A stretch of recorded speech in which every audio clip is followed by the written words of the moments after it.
Hello అండి, ఈ video వచ్చేసి అయితే వారాహి దేవి నవరాత్రుల్లో అయితే మూడో రోజు వీడియో అండి. మూడో రోజు వచ్చేసి శనివారం వచ్చింది కదా, నాకు తులసి దళాల మాల కింద వేస్తే బాగుండు అనిపించింది. సో ఇంట్లో తులసి దళాలు ఉంటుందో వెంటనే కోసి అయితే ఇలా మాల కింద కట్టి అయితే వేసానండి. నేను అప్పటికప్పుడు అనుకుని అయితే పూజకి అన్నీ రెడీ చేసుకున్నాకైతే ఇలా మాల కట్టి వేసాను. చాలా హ్యాపీ అనిపించిందండి.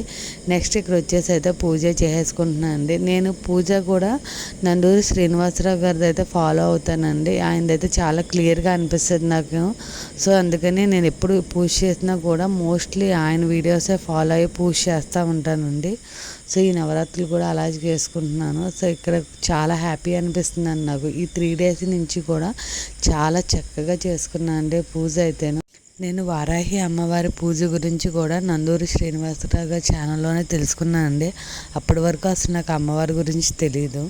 ఈరోజు నైవేద్యం కింద అయితే నిమ్మకాయ పులిహోర, పులగం, పానకం, వడపప్పు, మామిడిపండు అయితే నైవేద్యం కింద పెట్టానండి. ఓం శ్రీ వారాహి దేవియే నమః. Thank you. బాయ్.